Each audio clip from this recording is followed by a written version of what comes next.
తాకట్టులో ఉన్న బంగారాన్ని విడిపించి ఆ రోజు ఆన్లైన్ రేటుకే మేము కొంటాం. Sharma gold company. నమస్తే, మీరు చూస్తుంది సుమన్ టీవీ. నేను మీ కీర్తి. ఈ రోజు మనతో పాటు ఉన్నారు ప్రముఖ జ్యోతిష్య పండితులు బ్రహ్మశ్రీ డాక్టర్ ప్రదీప్ జోషి గురుగారు. నమస్తే గురుగారు. శ్రీమాత్రే నమః. గురుగారు, లాస్ట్ టైం మనము వీడియో చేసినప్పుడు మీరు చెప్పున్నారు ఆగస్ట్ 18th తర్వాత నిజంగానే విపత్తులు వస్తాయి, వరదలు వస్తాయి, చాలా తెలుగు రాష్ట్రాలకి కొంచెం ప్రాబ్లమాటిక్గా ఉంటుందని. అన్నది అన్నట్టు తూచా తప్పకుండా అయింది. అయితే ఇప్పుడు మళ్ళీ మనకి పాక్షిక చంద్రగ్రహణం సెప్టెంబర్ 18th నుండి. మరి ఈ ప్రభావం తెలుగు రాష్ట్రాలపైన, ఇతర దేశాలపైన, ముఖ్యంగా మన దేశం పైన ఎలా ఉండబోతుంది, విధి విధానాలు ఏం పాటించాలి అని మీ ద్వారా తెలుసుకోవాలనుంది. శ్రీ గురుభ్యో నమః. శ్రీమాత్రే నమః. రోగాన్ అశేషాన్ అపహాంసి తుష్టా రుష్టాతు కామాన్ సకలాన్ అభీష్టాన్ త్వామాశ్రితానాం న విపన్నరాణాం త్వామాశ్రితాం హ్యాశ్రయతాం ప్రయాంతి. సర్వాబాధా ప్రశమనం త్రైలోక్యస్యాఖిలేశ్వరి ఏవమేవ త్వయా కార్యం అస్మద్వైరి వినాశనం. శ్రీమాత్రే నమః. ఇందాక నేను చెప్పిన శ్లోకం ఏంటంటే, ఎవరైతే గనక అమ్మవారి యొక్క పాదములని, అమ్మవారి యొక్క చరణములను ఎవరైతే ఎల్లప్పుడూ నమ్ముకొని ఉంటారో వారికి ఎలాంటి విపత్తులు జరగవు. ఇది మొదలు మనము మనస్ఫూర్తిగా మనం దీన్ని ఓన్ చేసుకుందాం, అంగీకరిద్దాం. ఎందుకోసమంటే ఇప్పుడు వచ్చిన వరదలు చూసినా, ఇప్పుడు గుజరాత్లో వరదలు వచ్చాయి, వాయనాడ్ అయితే ఊర్లు కొట్టుకుపోయాయి, ల్యాండ్ స్లైడ్ వచ్చింది. కేదార్నాథ్లో అక్కడ కూడా ఊర్లు కొట్టుకుపోయాయి, చాలా సమస్యలు వచ్చాయి. ముంబైలో కూడా వర్షంతో చాలా బీభత్సం ఏర్పడింది. ఇప్పుడు రీసెంట్గా జైపూర్లో, రాజస్థాన్లో వరద బీభత్సం ఏర్పడింది. అంటే ఇక్కడ అక్కడ అని కాదు, ప్రతి చోట వరద బీభత్సాలు జరుగుతున్నాయి. ఎందుకు జరుగుతున్నాయి అని అంటే, మానవ తప్పిదాలు చాలా అనంతం. ఫర్ ఎగ్జాంపుల్ ఏం లేదు, పక్కవాడికి ఏదైనా కష్టం వస్తే నువ్వు చూడట్లా. ఎవడి కష్టం వచ్చినా వాడికే కదా, నాకు లేదు కదా అని మనం అనుకుంటున్నాం. ఇప్పుడు ఈ యొక్క ప్రపంచం అనేది కూడా ప్రకృతి దృష్టిలో భూమిలో ఉండే ప్రజలందరూ చూస్తుంది ప్రకృతి. సో ఇప్పుడు ఇది నా శరీరం, ఇక్కడ నాకు పాము కుట్టింది కదా, ఇది నా చిట్కన వేలే కదా, చిట్కన వేలకి కుట్టింది, నాకు కుట్టలేదు అని అనుకుంటే విషం మెల్లిగా పాకి శరీరానికి మొత్తం వస్తుంది. సో ఆ చిట్కన వేలికి మనం ట్రీట్మెంట్ చేయాలి. అట్లాగే ప్రకృతిలో ఎక్కడ ఏ అనర్థం జరిగినా ప్రకృతికి మనం ఏదైతే విఘాతం ఏదైతే కల్పిస్తామో దాని యొక్క ప్రభావం అందరి మీద పడుతుంది. అది మనకి ఈ యొక్క గ్రహాలు మనకి సూచిస్తాయి.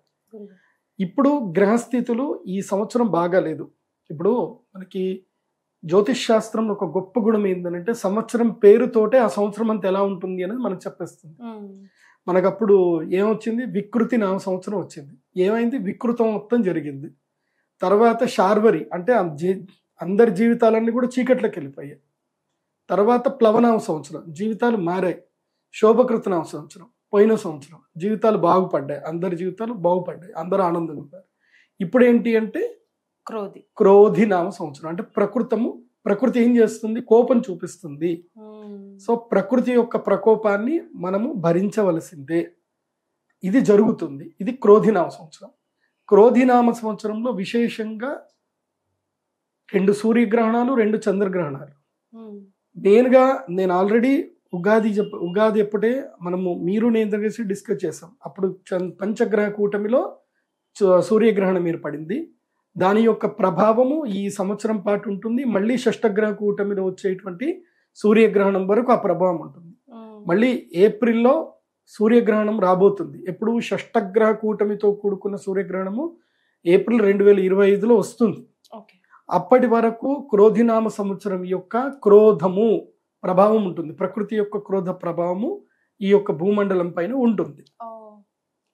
ఇప్పుడు విశేషంగా చెప్పాలి అని అంటే, ఈ యొక్క 18వ తారీఖు సెప్టెంబర్ 2024వ తారీఖు రోజున, అలాగే 2 అక్టోబర్ 2024 చంద్రగ్రహణము సెప్టెంబర్ 18కి ఉంది, అక్టోబర్ 2 సూర్యగ్రహణము.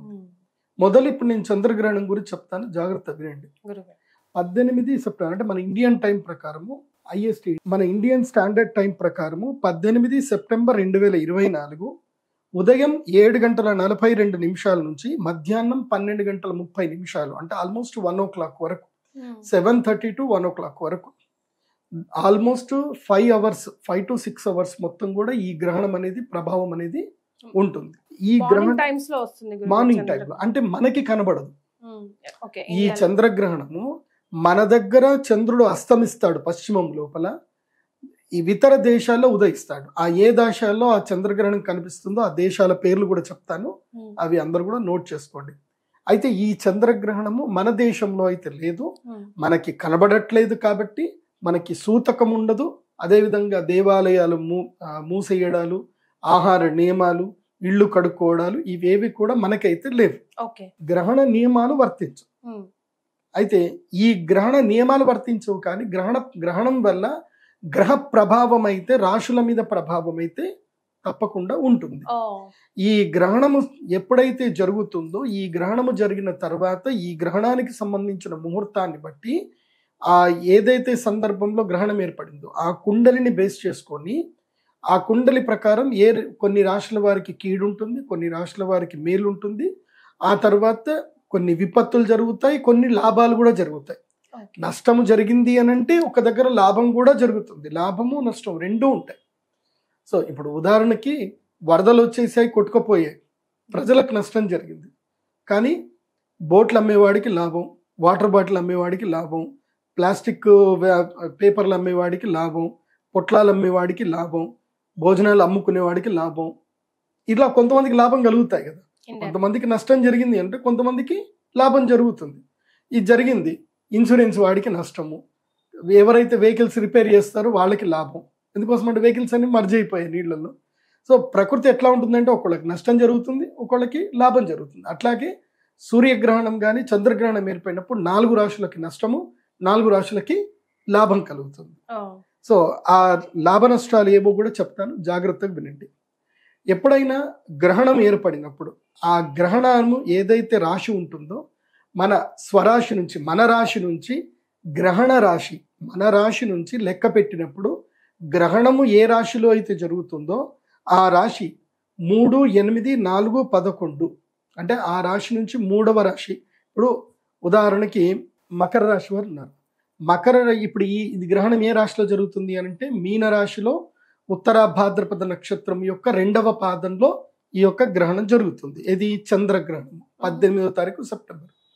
సో 3వ మకరము, కుంభము, మీనం. మకర రాశి వారికి గ్రహణం యొక్క రాశి ఏమవుతుంది అని అంటే 3వ రాశి అవుతుంది. అదే ధనుస్సు రాశి వారికి చూస్తే 4వ రాశి అవుతుంది. అదే సింహ రాశి వారికి చూస్తే 8వ రాశి అవుతుంది.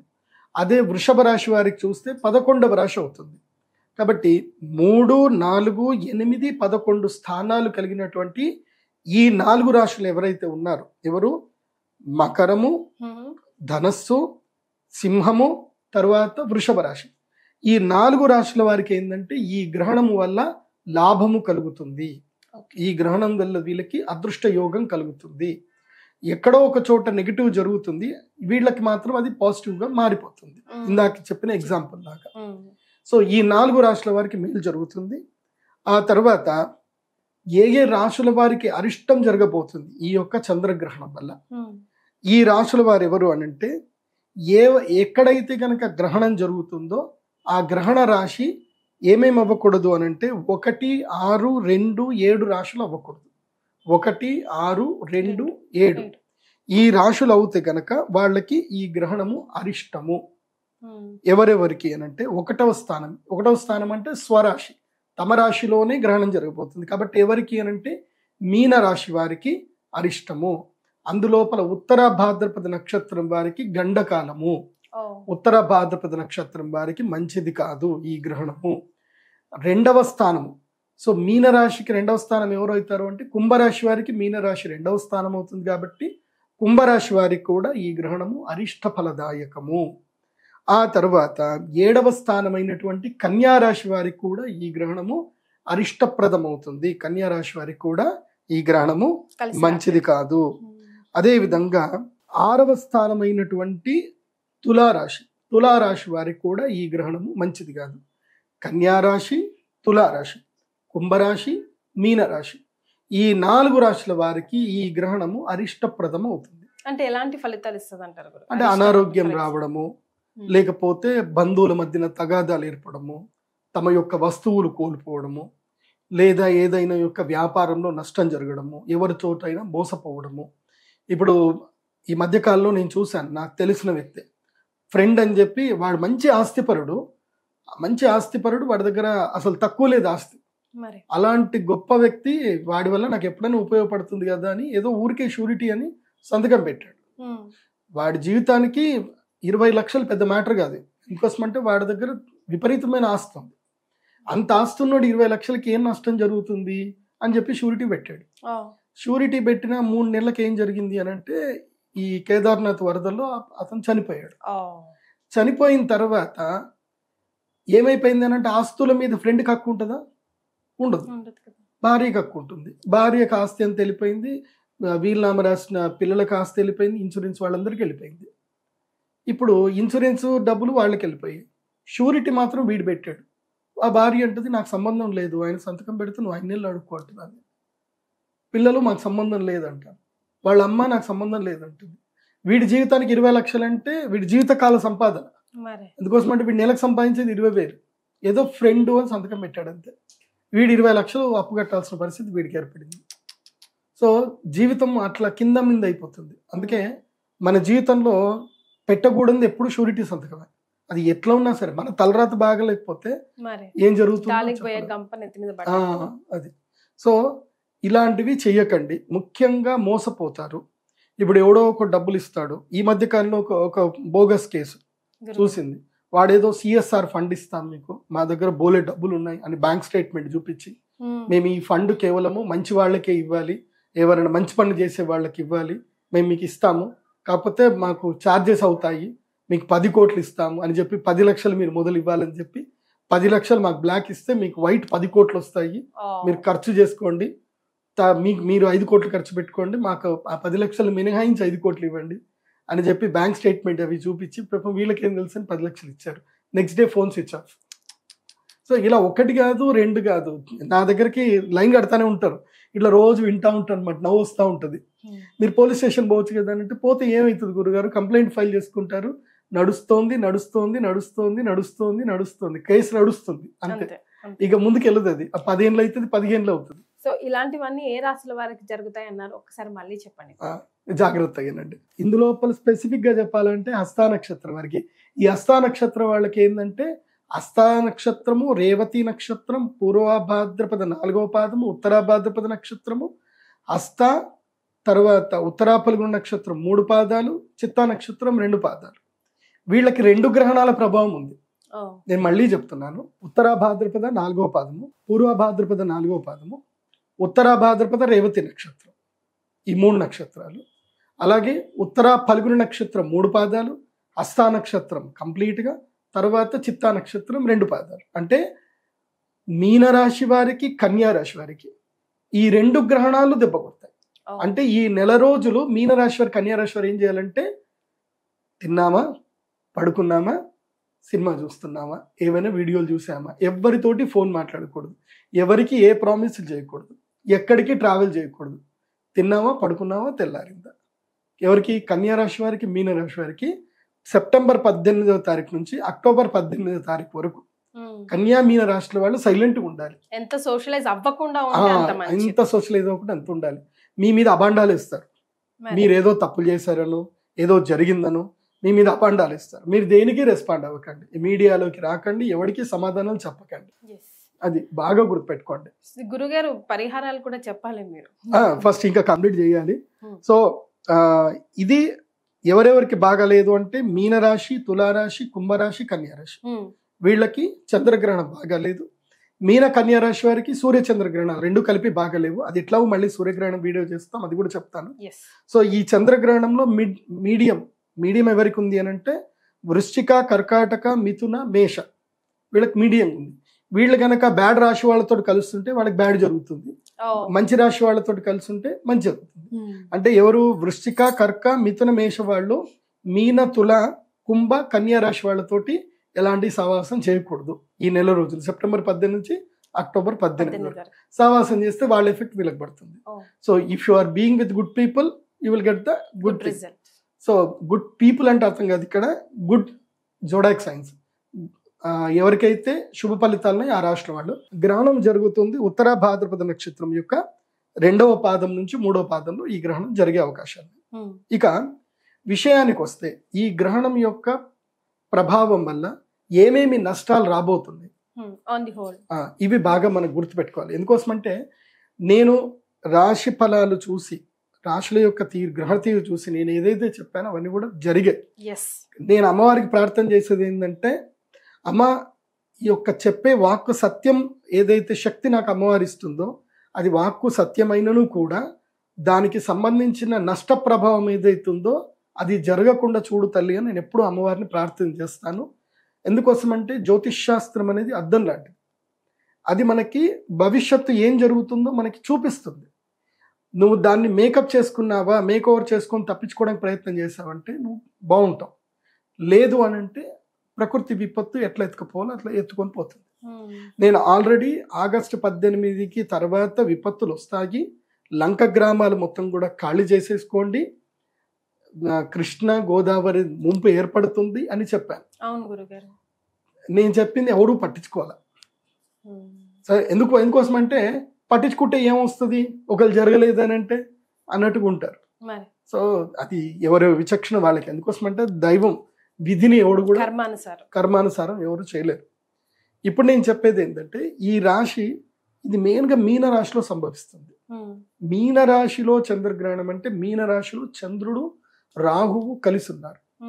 చంద్రరాహువులు కలిసి ఉన్నప్పుడు మీన రాశిలో గనక సంభవిస్తే ఏం జరుగుతుందంటే మీనం అంటే ఏంటి, చేపలు. ఈ యొక్క జలము పైన ఈ గ్రహణ ప్రభావం ఎక్కువగా ఉంటుంది. జలము పైన అంటే ఇంకేంటి, ఇప్పుడు జల ప్రళయాలు సంభవిస్తాయి అని అర్థం. ముఖ్యంగా సునామీలు ఏర్పడతాయి, అదేవిధంగా వరదలు ఇంకా బీభత్సంగా వరదలు అవుతాయి, చెరువులకి గండు పడతాయి, గ్రామాలు మునిగిపోతాయి. అది జరుగుతుంది. అది కాకుండా ఈ యొక్క మత్స్య సంపద మొత్తం కూడా నాశనం అవుతుంది. గురుగారు ఇక్కడ ఒక చిన్న ప్రశ్న, అంటే మన దేశంలో కనిపించట్లేదు అన్నారు కదా, మరి ఇంకే దేశాల్లో కనిపిస్తుంది? ఈ మీరు చెప్పిన ప్రభావాలు స్టిల్ మన దేశంలో కనిపించకపోయినా మనం దాన్ని భరించాల్సిందేనా? గ్రహణ ప్రభావం మన దేశంలో కనబడకపోయినా గ్రహస్థితి అనేది ఏదైతే ఉంటుందో అది యావత్ భూమండలానికి వర్తిస్తుంది. సో ఆ గ్రహస్థితి ప్రభావము అంటే గ్రహణం యొక్క ప్రభావం మన దేశం పైన 25% అయితే ఉంటుంది. సో ఆ 25% కూడా మనకి కొంచెం విపత్తు వచ్చిన విపత్తే కదా. కాబట్టి ఇక్కడ నేను చెప్పినట్టుగా ఈ గ్రహణ ప్రభావము ముఖ్యంగా కర్నూలు తుంగభద్ర నదీ తీర ప్రాంతం వాసులకు, అదేవిధంగా సముద్ర తీర ప్రాంత వాసులైనటువంటి విశాఖ, కాకినాడ, తర్వాత విజయనగరము అటు సైడ్ వాళ్ళకి, కోస్తా తీర వాసులకు, అదేవిధంగా వెస్టర్న్ ఘాట్స్లో ఉండేటువంటి వారికి, వెస్టర్న్ ఘాట్స్ ఏదైతే కనుక నదీ పరివాహక ప్రాంతాలు కానీ తర్వాత కొండ ప్రాంతంలో ఉండేటువంటి వాళ్ళకి, వెస్టర్న్ ఘాట్స్ అంటే కేరళ, తమిళనాడు, కర్ణాటక, మహారాష్ట్ర మొత్తం 3 వస్తాయి. సో వెస్టర్న్ ఘాట్స్లో కూడా ల్యాండ్ స్లైడ్స్ వచ్చే అవకాశం ఉంటుంది. సో ఈ యొక్క గ్రహణం యొక్క ప్రభావము అక్టోబర్ 18వ తారీఖు వరకు ఉంటుంది. ఇందులోపలనే భూకంపాలు కూడా వచ్చే అవకాశం ఉంటుంది, ల్యాండ్ స్లైడింగ్స్ వచ్చే అవకాశాలు కూడా కనిపిస్తున్నాయి. సో ఇవి గ్రహణం యొక్క ప్రకృతి విపత్తులు, అంటే సామూహికంగా అందరికి వచ్చేటువంటి గ్రహణ ప్రభావాలు. మరి ఈ గ్రహణ ప్రభావానికి రెమెడీ ఏమిటి, ఏం పరిష్కారాలు ఏం చేసుకోవాలి అని అంటే దైవధ్యానం తప్పకుండా చేసుకోండి. ఇంట్లో ఉండండి, దైవధ్యానం చేసుకోండి. ఈ గ్రహణము జలము పైన గండంగా వస్తుంది కాబట్టి నదీ పరివాహక ప్రాంతాలకు వెళ్ళకండి.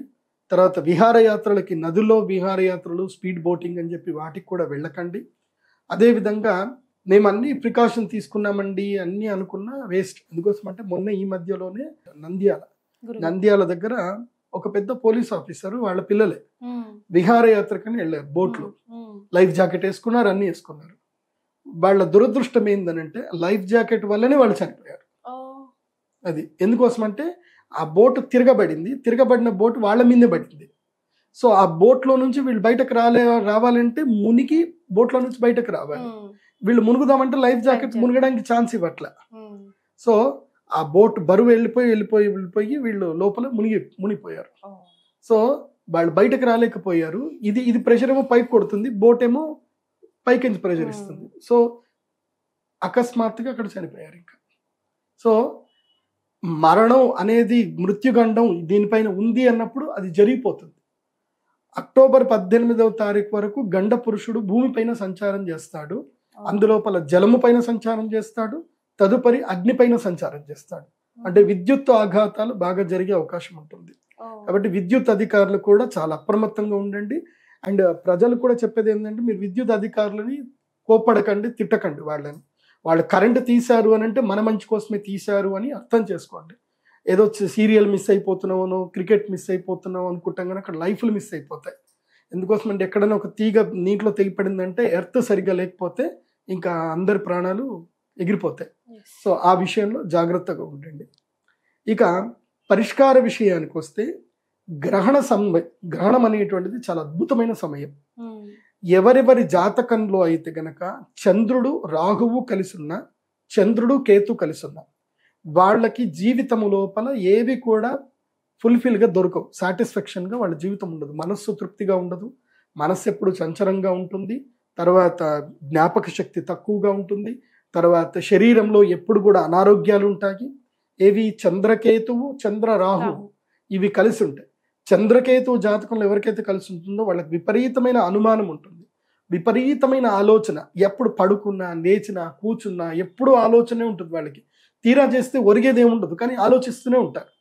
ఏదో ఆలోచన, ఎవరినో తిడుతూ ఉంటారు, ఎవరి మీదనో నోటిఫై చేస్తూ ఉంటారు. ఇప్పుడు ఇంట్లో వాళ్ళని, ఇప్పుడు వాళ్ళ భార్య ఎంత చేస్తున్నా వాళ్ళని తిడుతూనే ఉంటారు, అది కరెక్ట్ చేయట్లేదు, ఇది కరెక్ట్ చేయట్లేదు, ఇట్లా అంటానే ఉంటారు. అది చంద్రకేతు ప్రభావం.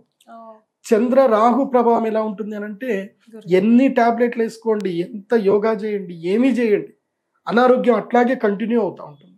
అయితే డైజెషన్ ఇష్యూ ఉంటుంది, లేకపోతే స్కిన్ ఎలర్జీ ఇష్యూ ఉంటుంది, లేకపోతే ఎండోక్రైనికల్ గ్లాండ్స్ ఇష్యూస్ ఉంటాయి. ఇవన్నీ కూడా చంద్రరాహు యుతిలు, చంద్రకేతు వల్ల. మెయిన్గా ఇంకోటి ఏంటంటే జ్ఞాపక శక్తి సరిగ్గా లేకపోవడం, మితిమీరిన ఆలోచనలు ఎక్కువగా ఉండడం, పిచ్చి వెర్రి, ఇవి కూడా చంద్రకేతు యుతి, చంద్రరాహు యుతి వల్లనే జరుగుతాయి. ఇంకోటి, ఎవరైతే గనక ఇది చాలా జాగ్రత్త వినండి, ఎవరైతే గనక పిల్లలు గ్రహణం సమయంలో, అంటే ఇప్పుడు ఈ సెప్టెంబర్ 17, 18కేమో చంద్రగ్రహణం ఉంది, అక్టోబర్ 2కేమో సూర్యగ్రహణం ఉంది. ఎప్పుడు గుర్తుపెట్టుకోండి, చంద్రగ్రహణము, సూర్యగ్రహణం ఇవి రెండు కూడా అయింది అని అంటే కలిసే వస్తాయి. అంటే 15 రోజుల గ్యాప్ లోనే వస్తాయి తప్పకుండా. ఇటు సూర్యగ్రహణం వచ్చింది అని అంటే తర్వాత చంద్రగ్రహణం పక్కా గ్యారంటీకి వస్తుంది. సో అందులో ఒక డౌట్ లేదు. ఈ మధ్య కాలంలో ఎవరైనా పుడితే దీన్ని సంధి కాలము అంటారు, గ్రహణ సంధి కాలము అంటారు, దీన్ని గ్రహణ వేద కాలం అని కూడా అంటారు. ఎవరైతే ఈ గ్రహణ వేద కాలంలో పుడతారో వాళ్ళ జీవితంలో వాళ్ళకి అదృష్టం రాదు, వాళ్ళ జీవితంలో ఏ పనికి వెళ్ళినా వాళ్ళకి విఘ్నాలు జరుగుతూనే ఉంటాయి, జీవితంలో ఆనందం అనేది దొరకదు, ఏదో ఒక మూలకంగా వాళ్ళకి ఏదో ఒక వెలుతు వస్తుంది. అయితే కుటుంబ జీవితం బాగుండదు, లేదా ఆరోగ్య జీవితం బాగుండదు, లేకపోతే ఫినాన్షియల్ సపోర్ట్స్ ఉండవు, లేకపోతే ఇల్లు దొరకదు, లేదంటే వాహన గండాలు ఏవో జరుగుతూ ఉంటాయి. ఇలాంటి ఇబ్బందులు ఈ గ్రహణ వేదలు పుట్టినటువంటి వాళ్ళకు ఉంటాయి. సో మీరు ఏ డేట్ ఆఫ్ బర్త్ పుట్టారు మీరు ఒకటి గుర్తుపెట్టుకోండి, మీ date of birth, time, place రాసుకోండి, మీ డేట్ రాసుకొని pradeepjoshi.com వెబ్సైట్కి విజిట్ అయ్యి మీ యొక్క హోరోస్కోప్ని ఆర్డర్ చేసుకోండి. మీకు కుండలి వస్తుంది. ఆ కుండలి లోపల మీరు చూసుకోవాలి, లగ్న కుండలి, జన్మ లగ్న కుండలి అని టైటిల్ వస్తుంది. అందులోపల చంద్ర రాహు చంద్రకేతు కలిసి ఉన్నారో లేదో చూసుకోండి. ఆ బాక్స్లో చంద్రరాహు లేదా చంద్రకేతు కలిసి ఉంటే మీరు సెప్టెంబర్ 18వ తారీఖు రోజున మేమైతే పొద్దున పూట అంటే 7 గంటల నుంచి మధ్యాహ్నం 1 గంటల వరకు చంద్రగ్రహణ వేద పూజ చేస్తాం. సో దీన్ని చంద్రామృత సిద్ధి తంత్రము అంటారు. ఆ పూజ చేయటం వల్ల ఎందుకోసం అంటే అప్పుడు గ్రహణ వేద ఉంది కాబట్టి, ఇప్పుడు గ్రహణ వేద ఉన్న సందర్భంలో ఆ గ్రహానికి మీరు యజ్ఞము ద్వారా శక్తిని సమకూర్చగలిగితే మీకు తిరిగి ఆ శక్తితోటి ఆ గ్రహణ వేద పీడ అనేది మీకు తొలగిపోతుంది. కాబట్టి 18వ తారీఖు రోజున ఉదయం మేము చంద్రామృత సిద్ధి తంత్రం మేము చేస్తాం. ఆ చంద్రామృత సిద్ధి తంత్రానికి రావాలి. ఒక ప్రత్యేకమైన శివలింగం ఉంటుంది, చంద్రామృత శివలింగం అని ఒక ప్రత్యేకమైన లింగం ఉంటుంది. ఆ శివలింగం ఇచ్చిన తర్వాత దాన్ని సిద్ధి చేసుకున్నట్లయితే వాళ్ళకి జీవితంలో ఆ యొక్క చంద్రగ్రహానికి సంబంధించిన దోషాలు క్రమేపీ తొలగిపోయే అవకాశం ఉంటుంది. కాబట్టి ఈ చంద్రగ్రహణానికి గర్భవతులు ఇచ్చేయాలి. గురుగారు, మరి గర్భవతులు ఎలాంటి నియమాలు పాటించాలి? మన దేశంలో ఉన్న సుమన్ టీవీ ఇతర దేశాల వాళ్ళు, రాష్ట్రాల వాళ్ళు కూడా చూస్తూ ఉంటారు కాబట్టి ఎలాంటి నియమాలు పాటించాలి? ఈ గ్రహణము మన దేశంలో అయితే కనబడదు కాబట్టి గ్రహణ నియమాలు ఏవి వర్తించవు. భోజన నియమాలు కానీ, ఆ తర్వాత ఇల్లు కడుక్కోవడాలు కానీ ఏమి లేవు. కానీ గర్భిణీ స్త్రీలకు మాత్రం వేదం ఉంటుంది. మూడవ నెల నుంచి ప్రారంభం చేసుకొని 9వ నెల వరకు గర్భిణీ స్త్రీలకు వేద విపరీతంగా ఉంటుంది. ఓకే. 1వ నెల వాళ్ళకు కూడా ఉంటుంది కానీ అంత ఎఫెక్టివ్గా ఉండదు. కానీ 3వ నెల నుంచి 9వ నెల ఉన్నటువంటి వాళ్ళకి ఎఫెక్ట్ ఉంటుంది. కానీ నేను చెప్తున్నది ఏంటంటే కన్సీవ్ అయ్యారు, ప్రెగ్నెన్సీ కన్ఫర్మ్ అయింది అని తెలిసిన ప్రతి ఒక్క స్త్రీమూర్తి ఈ యొక్క ఇంట్లోనే ఉండండి. 18వ తారీఖు రోజున మీరు 18వ తారీఖు అంటే ఇంకా 17 రాత్రి పడుకున్నారు అంటే 18వ తారీఖు మధ్యాహ్నం 2 గంటల వరకు పడుకోండి కంటిన్యూగా. నిద్ర లేవకండి, ఇంట్లోనే ఉండండి. ఇంట్లోకి వెలుగు రాకుండా చూసుకోండి, పడుకోండి అంతే. మీరే కష్టం వద్దు. కాకపోతే ఆహార నియమాలు ఏమీ లేవు, కమ్మగా తినొచ్చు, ఏదైనా తినొచ్చు, ఏదైనా చేయొచ్చు. ఎక్కువగా ఎక్స్పోజ్ అవ్వకండి, బయటకు రాకండి. ప్లస్ నాన్ వెజ్ తినకండి. ఓకే. ఈ రోజు మాత్రం నాన్ వెజ్ తినకండి, గుడ్డు కానీ నాన్ వెజ్ కానీ తినకండి. పాల పదార్థాలు అవాయిడ్ చేయండి. మామూలుగా ఫ్రూట్స్ తినండి, అన్నం తినండి, ఏవైనా తినండి, బయటకు రాకండి. మంచినీళ్లు తాగుతున్న కృష్ణ మంత్రం చదువుకోండి. నమో నారాయణాయ లేదా నమశివాయ అనే మంత్రం చదువుకోండి. ఓంకారం చదవకూడదు గర్భిణీ స్త్రీలు. లేదా అన్నిటికన్నా అద్భుతమైన దివ్య మంత్రము శ్రీమాత్రే నమః, శ్రీమాత్రే నమః అని మనసులో జపం చేసుకుంటూ ఉండండి. ఫోన్లు దూరంగా పెట్టండి, రేడియేషన్కి ఫోన్లు దూరంగా పెట్టండి. టీవీలు చూడకండి, చక్కగా పడుకోండి, ఒకవైపు తిరిగి పడుకోండి. మంచి పుస్తకాలు చదవండి. ఎవరైనా మీ ఫ్రెండ్స్ తోటి కదా ఉంటే మంచి దైవ చింతన చేయండి. లేదంటే మన సుమన్ టీవీలో నా ఎన్నో వీడియోలు ఉన్నాయి, చాగంటి కోటేశ్వరరావు గారి వీడియోలు ఉన్నాయి. శ్రీమద్ భాగవత ప్రవచనాలు వినండి, సామయుధం షణ్ముఖ శర్మ గారివి, ఇంకా చాలామంది మహానుభావులు చెప్పారు. మంచి మంచి కథలు వినండి, దైవ కథలు వినండి. సో అవాయిడ్ చేయండి. అతిగా నవ్వకూడదు, అతిగా వాగకూడదు. సో ఏది అతి చేయకండి, ఇంట్లో ఉంటే సరిపోతుంది. ప్లెజెంట్ గా రెస్ట్ తీసుకొని మంచి మాటలు, మంచి పుస్తకాలు చదివితే సరిపోతుంది అంతే. గురుగారు, ఏ దేశాల వారికి వస్తుంది? సో ఈ చంద్రగ్రహణం మన భారతదేశంలో అయితే కనపడదు. సో సదరన్ ఏషియాలో, అదేవిధంగా అమెరికాలో, అదేవిధంగా యూరోప్లో ఈ గ్రహణం కనిపించే అవకాశం ఉంటుంది. ఈ గ్రహణ ప్రభావము ఆయా దేశాల్లో విపత్తులకు మాత్రం దారితీస్తుంది. ఆయా దేశాల్లో జలప్రళయాలు సంభవిస్తాయి, భూకంపాలు సంభవిస్తాయి. ఇక ఆయా దేశాల్లో కొన్ని పరివర్తనమైనటువంటి యోగాలు అయితే ఉంటాయి. ఇంకా ఆయా దేశాల వాళ్ళు చూసుకోవాలి. రైట్ గురుగారు, మరి ఆయా దేశాల్లో ఉన్న మన తెలుగు వాళ్ళ కోసం మీరు చెప్పే రెమెడీస్ గ్రహణ సమయంలో? నేను మీ అందరికీ చెప్పేది ఏంటంటే, మీరు అక్కడ రెమెడీ చేసుకుంటారో చేసుకోలేకపోతారు. ఎందుకోసం అంటే అక్కడ అంతా పండితులు ఉండరు. కాబట్టి మీరు ఉన్నంతలోనే ఏ దేశంలో ఇది పెనంబ్రల్, ఇది సంపూర్ణ చంద్రగ్రహణం కూడా కాదు. ఇది కైండ్ ఆఫ్ బ్లడ్ మూన్ అంటారు. అంటే చంద్రుడు మనకి ఎర్రగా కనిపిస్తాడు. సో ఆ యొక్క భూమి యొక్క నీడ పార్షల్ గా దాని మీద పడుతుంది. ఇది సంపూర్ణ చంద్రగ్రహణం కాదు, ఖగ్రాస చంద్రగ్రహణం కాదు, ఇది పెనంబ్రల్ చంద్రగ్రహణం అంటారు. సో చంద్రుడి పైన భూమి యొక్క ఛాయ పడుతుంది. కాబట్టి ఏం జరుగుతుంది అని అంటే కనుక, ఈ గ్రహణ ప్రభావం ఎక్కడైతే మన యొక్క సుమన్ టీవీ ఎక్కడికైనా పోతుంది, వరల్డ్ వైడ్గా వెళ్తుంది. కాబట్టి ఎవరైతే యూరోప్ కంట్రీలో, తర్వాత అమెరికాలో ఎవరైతే ఉన్నారో, మీ అందరికీ చెప్పేది ఏంటంటే, ఇంట్లోనే కూర్చొని జపం చేసుకోండి. పురుషులైతే కనుక ఓం నమ శివాయ, అదేవిధంగా ఓం నమో నారాయణాయ ఈ మంత్రం చదువుకోండి. లలితా సహస్రనామం చదవండి, విష్ణు సహస్రనామం చదువుకోండి. ఉన్నంతలో ధ్యానం చేసుకోండి, జపం చేసుకోండి. పిల్లలైతే కనుక ఏం చేయాలి అని అంటే, గ్రహణ సమయంలో ఇది బాగా గుర్తుపెట్టుకోండి, ట్రిక్ ఇది. గ్రహణ సమయంలో ఇది విలోమ కాల సర్ప యోగం అంటారు. మనకి ఏదైతే సబ్జెక్టు జీవితంలో కష్టతరమైందో రాదో, ఆ సబ్జెక్ట్ని గ్రహణ సమయంలో భగవంతునికి నివేదన చేస్తూ ఆ సబ్జెక్ట్ చదవాలి. చదివితే ఆ సబ్జెక్ట్ వచ్చేస్తుంది. నాకు మ్యాథమెటిక్స్ చాలా కష్టం. మా నాన్నగారు ఏం చెప్పారు అంటే, సూర్య సిద్ధాంతం నాకు రాదు, నేను ఫెయిల్ అయిపోయానంటే, నువ్వు గ్రహణం సమయంలో చదువు, నీకు అది సిద్ధిస్తుంది అన్నాడు. నేను గ్రహణ సమయంలో సూర్య సిద్ధాంతం మొత్తం పారాయణం చేశాను. ఆ తర్వాత గ్రహలాఘవము అన్నీ బాగా వచ్చేసాడు నాకు. కాబట్టి మీకు కూడా చెప్పేది ఏంటంటే, మీకు ఫిజిక్స్ ప్రాబ్లం ఉన్నా, మ్యాథమెటిక్స్ ప్రాబ్లం ఉన్నా, ఏదైనా ఎగ్జామ్లో ఫెయిల్ అవుతున్నా, ఈ గ్రహణ సమయంలో చదవండి. పిల్లలందరికీ చెప్పేది ఏంటంటే, విద్యార్థులు చదవండి, మీకు యోగిస్తుంది. సరే, ఎవరైనా సరే ఈ గ్రహణం అప్పుడు మరి మా రాశిలో జరుగుతుంది అనండి, మరి మాకు బాగలేదు అని అంటే, మీరు నా వెబ్సైట్కి విజిట్ అవ్వండి, మీ గోత్రనామాలు అక్కడ ఎంటర్ చేయండి. మీ గోత్రనామాల పైన చదివి మీకు గ్రహణ ప్రసాదము, మాలలు మీకు పంపించడం జరుగుతుంది. సో విన్నారు కదా, గురుగారు చెప్పింది తూచా తప్పకుండా పాటించండి, అంతా మంచి జరుగుతుంది. అంతే కదా గురుగారు?